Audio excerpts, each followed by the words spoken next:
Welcome back to Market Day Report. We're here. Christmas is over. Markets are open. We're going to go through the prices here. Tommy Grisafi coming in from Nashville. Let's look at corn. Corn's up a couple pennies here. March corn, 4.50 3/4, going all the way to D's 25, 4.39, up 1 3/4. Let's look at soybeans here. Soybeans are up a penny and a quarter. They were up a little bit more. I'm sure our next guest will have a little something to say about that. Jan, soybeans, $9.76 and a half, up 1 1/4. Let's see if grains can hold this. Let's move to Chicago. Board of Trade wheat here. Here it is, up 5, a nice looking board after it was down 5. Last day the markets were open before Christmas. March Board of Trade wheat, 4.39 3/4, or 5.39 3/4, just hit 5.40, up 5 cents. Looking at hard red wheat here. March hard red, 5.49 3/4. We'll call it 5.50 for easy math, up 6 cents. Looking like wheat's getting back all those losses they had lost the other day. In the Minneapolis wheat, 5.94, up 4.5 cents. Real quick, looking at cotton.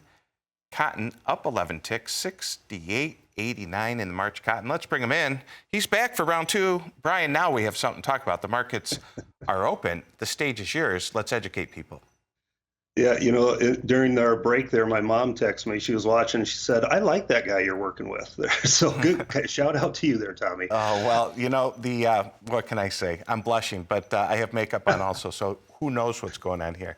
All right. Does Mom like the fact that corn and beans are up a couple pennies? Oh, absolutely. Everybody likes it. Post-Christmas, you get a little green on your screen. So we talked about earlier beans and meal being called higher. In fact, they gapped higher. Beans opened above what I had was near-term resistance. Now they're starting to pull back, maybe go fill that gap that they left this morning. But again, it's very light type trades, so it didn't take much for them to gap higher. But soybean meal, if we're going to be led higher by anything, I think it's soybean meal going to give us strength because of the dryness in Argentina that would translate into them producing less soybeans and being able to export less soybean meal, similar to what we saw last year. So that's the market to keep an eye on. Corn and wheat, I think, getting a little spillover strength out of the soybeans and soybean meal.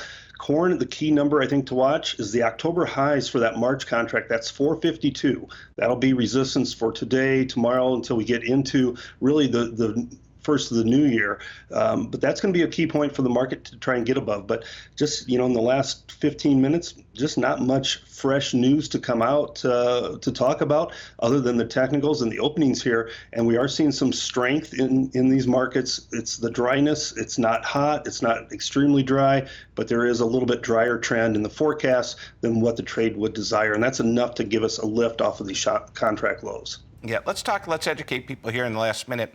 You said if corn got above 452, that might be interesting. Explain to people what buy stops are. I know you know what buy stops are and sell stops, but let's just educate people on how we could hit 452 and a second later hit 455. Stage is yours.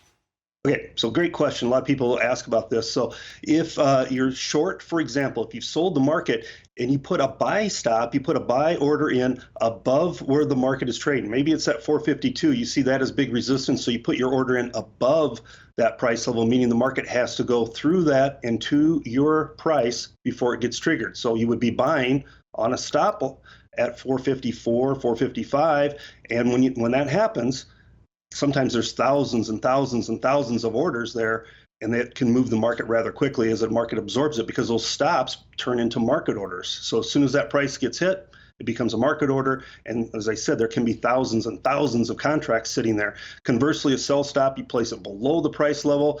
Maybe you want to go short corn, but you don't want to do it at these levels. You want to see it turn lower first. You would put an order in below where the market is. That becomes a market order if your price gets hit. But it has to hit your price before it turns into that market order. Excellent. Stay right there, Brian. We're going to go on commercial break.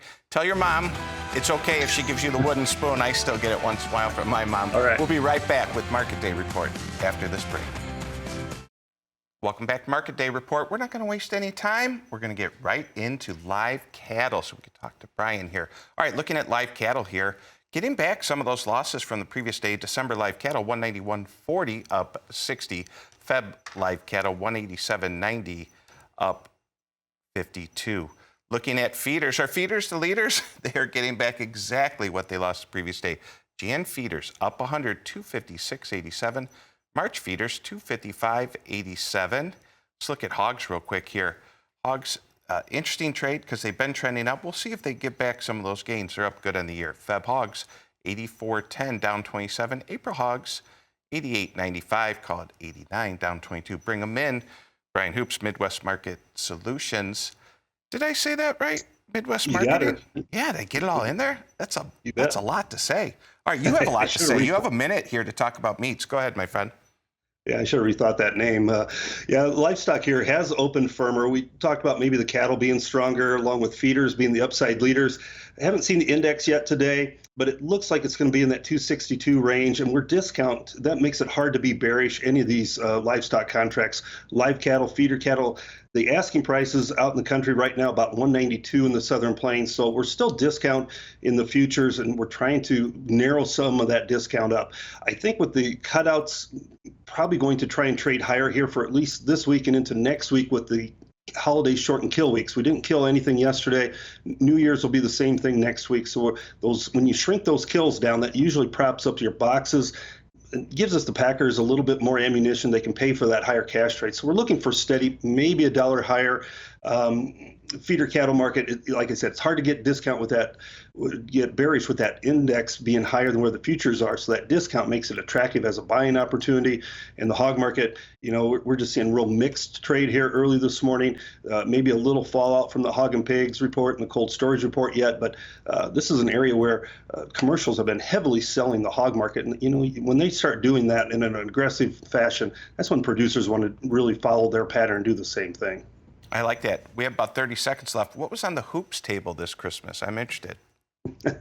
Well, we had a lot of ham, a lot of turkey, and all the trimmings. So it was great having a little family over. Thank you. Oh, good. Well, you're no turkey there, and you tell Mom I look at your Facebook page. She has a wonderful, good-looking family, and she has a lot to be proud of this Christmas season. Thanks, Tommy. Appreciate it so much. Brian Talk Hoops. care. Well.